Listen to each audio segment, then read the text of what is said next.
classic and retro, and welcome back to the Toyota Supra. Now if you haven't already, click that subscribe button and check out some of the previous videos to get you up to date with the Supra and all the projects we've got going on. In today's video we're going to be rebuilding the front suspension. I think in the last video you saw us do the rear and strip down the front. We've got everything ready for the front suspension. We just need to give it a clean, a paint, and then we can get it back together and get it back on its wheels. Once we've done that, we can finally crack on with the engine and hopefully get it running. So yeah, we've got everything we need. Let's crack on.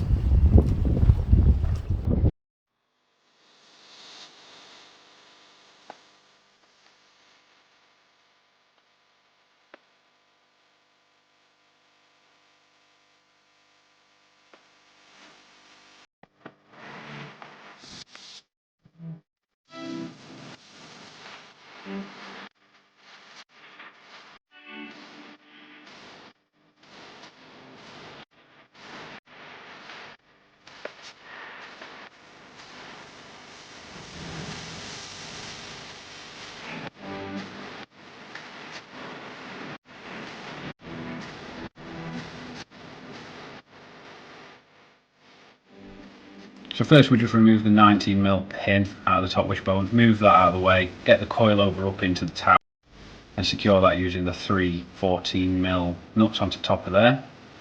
Just impact them down for now just to hold that in place.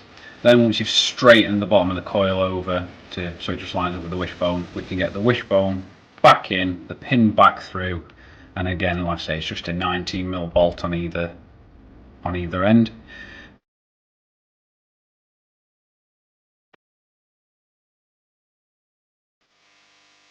Once we've done that, we can get the brake disc on, making sure that the brake disc lines up onto the hub properly and it's not, like binding up on anything or anything like that. And then once the brake disc is on, we can get the caliper carrier on, which has got the new pad retaining clips in there. And we've cleaned up all the sliders on this and give it a coat of paint just to make sure that's nice. Then get the new pads in. Just make sure they seat properly and they're not binding up anywhere and everything like that. Make sure they're all good. And then we can, after we've greased it, we can get the caliper onto the slider, make sure that moves freely. And then, although you might not be able to see it in the video very well, there's two little V-shaped springs that fit into the brake pads.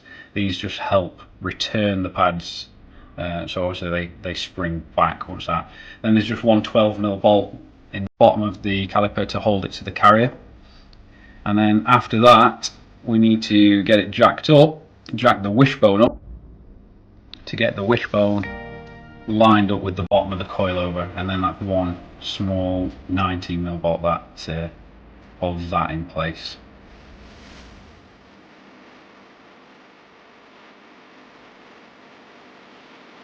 Once that's done, we're on to the worst job, a job I absolutely hate, which is the braided brake line. I hate these. The amount of spring clips and the routing of this is just really bad. But we get there in the end and it's all on, tightened up as it needs to be. The front was a lot easier than the back, to be fair. And that's pretty much one side done. So that's that side all built back up. I didn't video much of putting the braided brake line on because they are the absolute bane of my life. Getting all the all the spring clips in and getting it routed properly, it just takes ages and it's boring, so I didn't record that. We've got to put the arch liner back in on this side. I'll do that shortly, and then we're not going to drop it down on the floor. We're going to get the wheel back on, but we've got a few bits to do underneath. I've got to take the exhaust off and do the gearbox filter. So we'll get the wheel back on, as you can see I've copper grease around there, and get the arch liner back in. And like I say, this side's done. We'll then get the other side up in the air, leave this side on the axle stand, and get the other side stripped down, gearbox filter, exhaust, and then I think that'll be the entire underneath of the car done. And a massive amount of the jobs ticked off the list. So wheel, arch liner, wheel, other side stripped. Let's do it.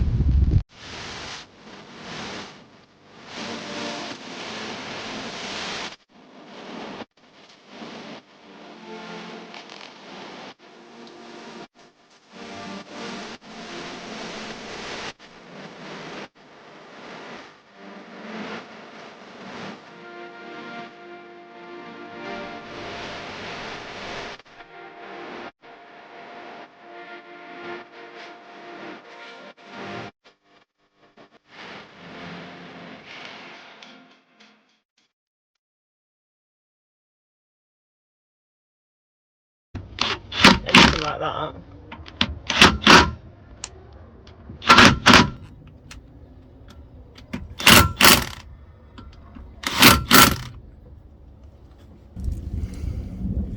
So to do this side, we want to turn the car around.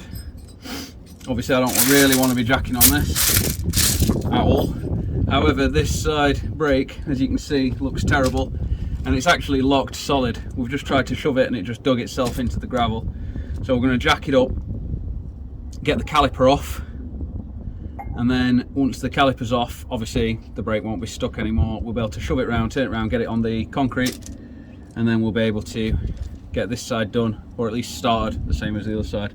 We were going to leave it up, as I mentioned earlier on, but it's just not doable on this with it digging in. It's not safe, so we'll get it turned around. That's the car turnaround. It wasn't easy, but after we'd stripped this front brake down to get rid of the old parts, it came off fine. So as you can see, that side is now fully built up and back together, all nice and new coilover and new brakes, etc. And what's next is, as you can see, the engine. Now we've already done a fair bit to this, put a new head gasket on there and ARP bolts, a few other bits and bobs, but unfortunately we haven't got time to cover that in this video. We'll get onto the engine in the next video. Pretty much just the engine and gearbox service left to do. So yeah, if you've liked this video and want to see more, make sure you click subscribe, hit the like button, comment down below what you think of the Supra and the other projects, and I'll see you next time.